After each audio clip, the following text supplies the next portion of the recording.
Samajwadi party के संरक्षक और उत्तर प्रदेश में 3 बार मुख्यमंत्री रहे, केंद्र में रक्षा मंत्री रहे मुलायम सिंह यादव का निधन हो गया है और हर कोई स्तब्ध है, क्योंकि नेताजी एक ऐसे जिन्होंने 40 साल तक उत्तर प्रदेश में राजनीति की और हर एक दल से उनके संबंध रहे हैं। अब से कुछ ही देर पहले उन्होंने अंतिम सांस ली है और हमारे साथ जुड़ चुके हैं उत्तर प्रदेश के पूर्व कार्यवाहक मुख्यमंत्री डॉक्टर अंबार रिजवी साहब। अंबार रिजवी साहब के और नेताजी के बहुत गहरे संबंध थे। ऐसा कोई त्योहार नहीं होता होगा जब एक दूसरे के घर आते जाते न रहे हों। डॉक्टर साहब, आप उनसे मिलने पहुंचे थे मेदांता हॉस्पिटल। मुलायम सिंह यादव जी की कुछ यादें होंगी आपके जहन में, तो आज जब उन्होंने अंतिम सांस ली तो ऐसे में आप ये खबर पाकर आप क्या कहना चाहेंगे?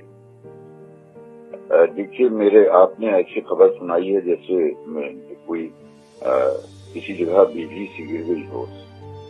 मेरे ताल्लुकात उनसे 40 साल से भी ज्यादा पुराने थे और मैं समझता हूँ कि मेरे घर के मतलब ये कि बिल्कुल एक पारिवारिक सदस्य थे वो। मेरे हर दुख दर्द में वो बराबर शरीक रहते थे। आपने कहा बड़े राजनीति की बात करते हैं, राजनीति तो थी, लेकिन वो बहुत बड़े समाज सेवी थे और एक बहुत बड़े इंसान थे। आदमी बादशाह हो सकता है, आदमी प्रधानमंत्री हो सकता है, लेकिन आदमी को एक अच्छा इंसान होने में बहुत समय लगता है। और मुलायम सिंह की आज जो एकदम से आपने कहा मेरी समझ में कुछ नहीं आ रहा, ये ऐसे है कि मेरा सगा भाई जो है एकदम से खत्म हो गया हो और मुझसे कोई पूछे कि आपके क्या इस पे आपके क्या रिएक्शंस, क्या तासुरात हैं, क्या महसूस करते हैं। मैं ये महसूस करता हूँ कि आज मैं अकेला रह गया हूँ। I feel my self alone. मैं कांग्रेस में था, लेकिन कभी भी ये नहीं लगा कि मैं कांग्रेस में हूँ, या हमेशा वो मुझे समाजवादी पार्टी में बुलाने के लिए कहते थे और कहते थे कांग्रेस में तुम्हारी इज्जत नहीं हो रही है, तुम हमारे साथ आ जाओ, देखो हम क्या करते हैं। लेकिन हमेशा हमारी उनकी दोस्ती रही। सियासी जो अलग अलग हम लोग दोनों पार्टीज में थे, लेकिन उसमें भी रह के कभी भी हम लोगों ने कोई दूरी नहीं महसूस की। मुलायम सिंह जी एक हमारे मित्र ही नहीं थे, बल्कि देखिए जो रिश्तेदारी नातेदारी होती है वो मित्रता की मोहताज होती है, लेकिन मित्रता जो है वो रिश्ते की मोहताज नहीं होती। 2 दोस्त हो सकते हैं, बहुत करीबी हो सकते हैं, लेकिन 2 भाई हो सकते हैं, रिश्ते के सगे भाई, लेकिन दुश्मन हो सकते हैं। मुलायम सिंह जी हमारे घर के परिवार के सदस्य थे। हमारी माँ का जब स्वर्गवास हुआ, सबसे पहले उन्होंने इत्तला की, सबसे पहले हमारे घर पे आए। हमारे पिताजी के स्वर्गवास में आए। अब क्या कहें आपसे गौर साहब, इस वक्त मैं कुछ नहीं कर सकता, सिर्फ ये कर सकता हूँ कि आज मैं अपने को बिल्कुल अकेला बेसहारा महसूस करता हूँ और यही कहता हूँ कि उनके परिवारजन अखिलेश हों, शिवपाल जी हों, प्रोफेसर रामगोपाल जी हों और उनके सारे लोग जो हैं वो जो कभी महसूस कर रहे होंगे, वो तो ये महसूस कर रहे होंगे कि उनके परिवार का एक सदस्य एक भूखिया चला गया है, लेकिन मुझे ऐसा महसूस होता है कि मैं ही खुद इस दुनिया से चला गया हूँ। इससे ज्यादा मैं इस वक्त नहीं कर सकूंगा। जी डॉक्टर साहब, आपकी भावनाओं को हम समझ सकते हैं। आपके बहुत ही नजदीकी रिश्ते थे। अगर सीतापुर में बात करें तो आपसे इतने गहरे संबंध थे और वैसे भी मुलायम सिंह यादव हर एक इंसान की इज्जत करना जानते थे और उन्होंने उनका स्वभाव ही यही था। डॉक्टर साहब, आखिरी बार ये जानना चाहेंगे कि बहुत सारे राजनेताओं से आपके ताल्लुक होते हैं। मुलायम सिंह यादव एक ऐसी शख्सियत थे जिनसे हर कोई बंधा हुआ था। आखिर उनमें क्या खास रहता था? वो कैसे सबको जोड़े रखते थे? कैसे 30 त्योहारों पे वो सबसे मिलते थे? दुख सुख के कैसे वो साथी बन जाया करते थे?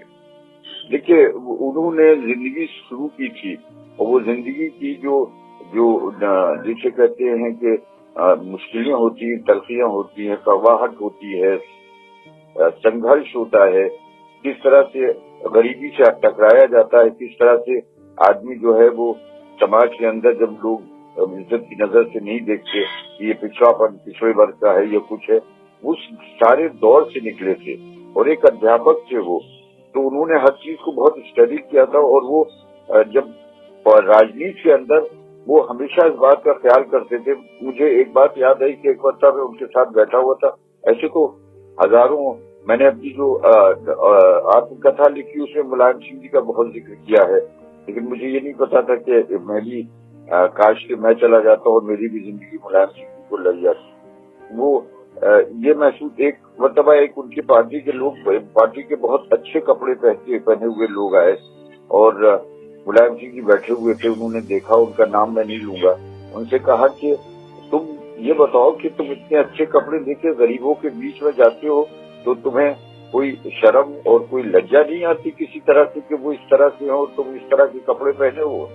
जाड़े का जमाना था, वो एक बहुत कीमती शॉल ओढ़े हुए थे और बहुत अच्छी एक बड्डी पहने हुए थे। कहने के जो आधे कपड़े जिनके जिस्म पर होते हैं उनके बीच में जाते हो तो तुम्हें कोई शर्म नहीं आती किसी तरह की।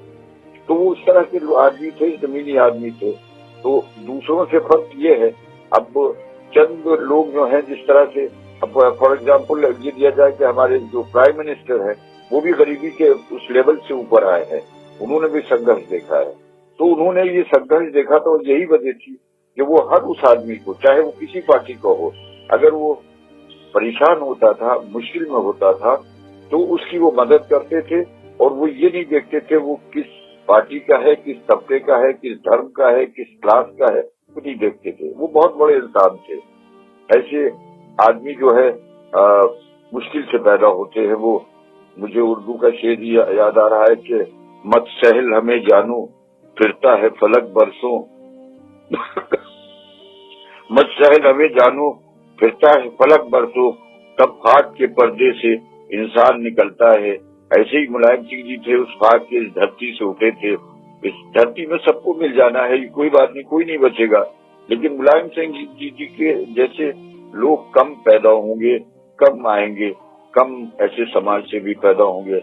आज अखिलेश अपने को कितना अकेला महसूस कर रहे होंगे, शिवपाल और रामगोपाल कितना महसूस कर रहे होंगे अपने को अकेला। पूरा परिवार, मैं समझता हूँ कि उत्तर प्रदेश ही नहीं बल्कि पूरे भारतवर्ष के जो बैकवर्ड और गिरे हुए और कमजोर लोग हैं आज ये महसूस करते होंगे कि आज उनका कोई सरपरस्त नहीं रहा, उनका कोई संरक्षक नहीं रहा। और मैं तो ये महसूस करता हूँ कि आज हमारा घर जो है वो सूना हो गया।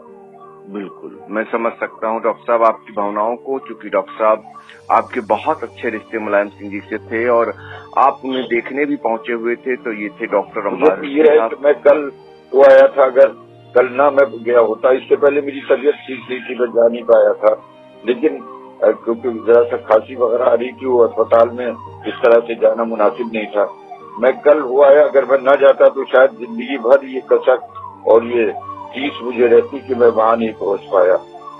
मुलायम सिंह जी क्या बताएं आपसे डॉक्टर साहब, बस ईश्वर से दुआ करते हैं कि उनकी आत्मा को शांति दे और हम लोगों को साहस दे और ताकत दे कि हम इस नुकसान को, इतने बड़े नुकसान को हम और उनके परिवारजन के लोग बर्दाश्त कर सकें, उत्तर प्रदेश के लोग बर्दाश्त कर सकें, सारे भारतवर्ष के लोग बर्दाश्त कर सकें। जी डॉक्टर साहब, डॉक्टर अम्बार रिजवी साहब हैं जो मुलायम सिंह यादव को याद कर रहे हैं, चूंकि कल ही उन्हें देखकर आए थे और आज विश्वास नहीं हो रहा है। और उनका कहना है कि हमारी उम्र उनको लग जाती, कितने भावनात्मक रिश्ते थे, कितने गहरे रिश्ते थे, आप अंदाजा लगा सकते हैं।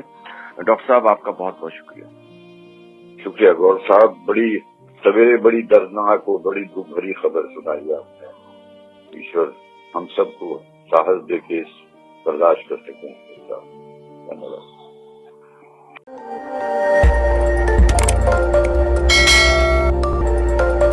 खबर आपकी, नजर हमारी। देखते रहिए आई इंडिया।